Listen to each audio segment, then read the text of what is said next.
Joined now by the Energy Secretary, Claire Coutinho. Thanks very much for coming in and talking to this morning and going through it. It was quite an evening, wasn't it? Your initial views, you were there, you were in the spin room afterwards. How did you think it went? Well, I mean, I thought it was astonishing that Keir Starmer on all the big issues didn't really have any answers. There was no plan there.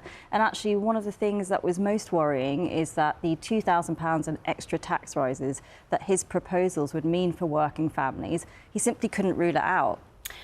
Let's talk about the £2,000 rise, because if you were watching it as a viewer, you would have heard that again. I lost count of the number of times that Rishi Sunak said about the £2,000 tax rises. We've just seen my colleague there, Nick Eardley from BBC Verify, going through it with a fine-tooth comb, and it's just not as clear-cut as perhaps people watching the debate last night would have assumed.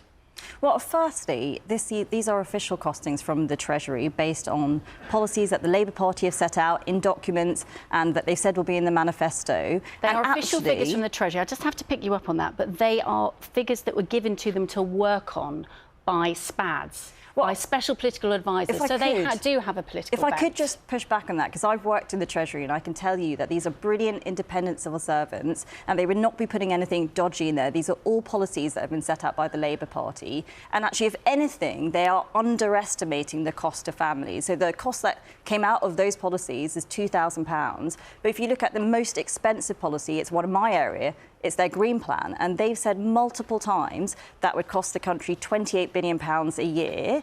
And actually, they then watered down the cost, but they kept the policies. And what's been used in that £2,000 of extra taxes for working families is that lower cost of £23.7 billion over a parliament, when in fact you could have a debate about how much the real cost is, because they previously were adamant it would cost £28 billion a year. And we are going to have to continue having a debate, and I'm sure this will continue, about whether those figures were coming from a sort of political bent, if you like. I know that you say that they were independent Treasury officials. They have been signed off by the permanent secretary of the Treasury. Do agree. One of the other facts or policies that it's based on is this idea of bringing in, getting rid of private companies as opposed to public companies.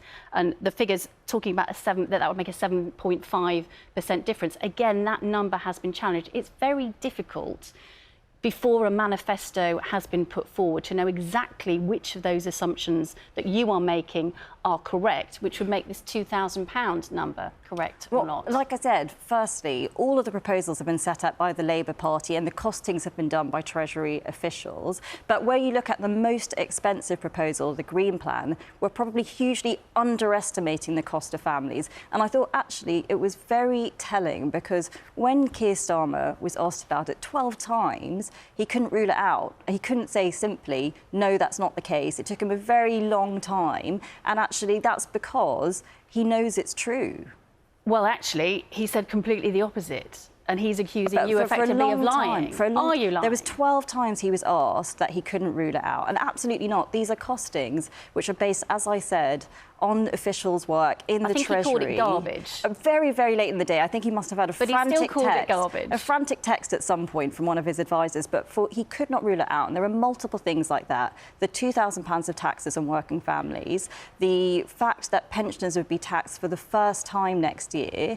We've put in place a triple lock plus. He could not rule out the fact that pensioners would be taxed next year. And when it came to other big issues of the day, whether it was immigration or the NHS, as soon as he was challenged, he could not come up with an answer or a plan for the country. Let's talk about the NHS. There wasn't actually much audience reaction throughout the debate, but the laughter came on this issue of NHS waiting lists, when Rishi Sunak said that the waiting lists are coming down.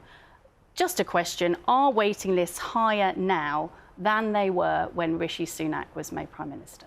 So they are a little bit high now, but they're coming down from the peak. And that's the important thing, is the direction of travel. So if you look at England, the NHS waiting lists, which I know are enormously difficult for people, they are coming down month on month. And actually, where Labour are in power and running the NHS in Wales, the waiting lists are going up.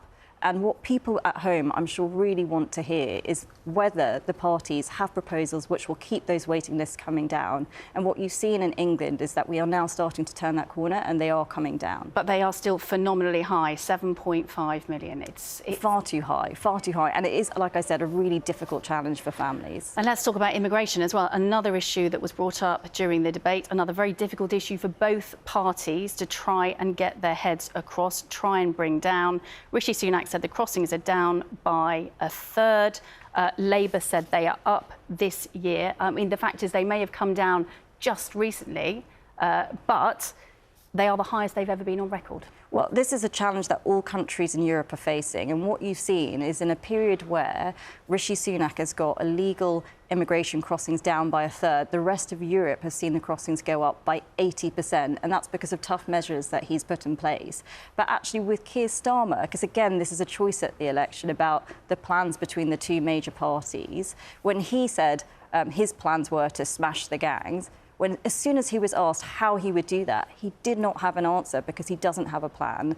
And actually, when you talk about trying to take on those criminal gangs, who, by the way, are putting people in this enormously distressing and dangerous position, actually 1,000 of those criminals have been locked up thanks to new sentencing we've brought in that Keir Starmer voted against. So again, when it came to a matter of substance, he could not set out a plan, and he just did not have an answer for an enormous challenge the country is facing. But your plan isn't working. That's the problem, isn't it? Is that those crossings are still going up and up and up. We're on for a record year this year. Well, I think there's two things. One, they've been falling here when they've been rising in other countries, so the plan has had an effect. Well, as I said, there was that period where they've been falling, while the rest of Europe had seen enormous rises. But secondly, as the Prime Minister set out last night, what's really important is that you have a deterrence, that people don't get into these boats in the first place. That's something the Labour Party and Keir Starmer voted against over 100 times. So that bill is now in place, the planes are now ready, and actually it's really important that we do continue with that deterrent if people want to stop people coming over in boats. Let's talk about, we haven't got much time left, let's talk about manifestos. So important for people to be able to read what you're saying, what Labour is saying, and to really come to their own decision. That's what we're hearing from our viewers. They want to know when the manifestos are coming out.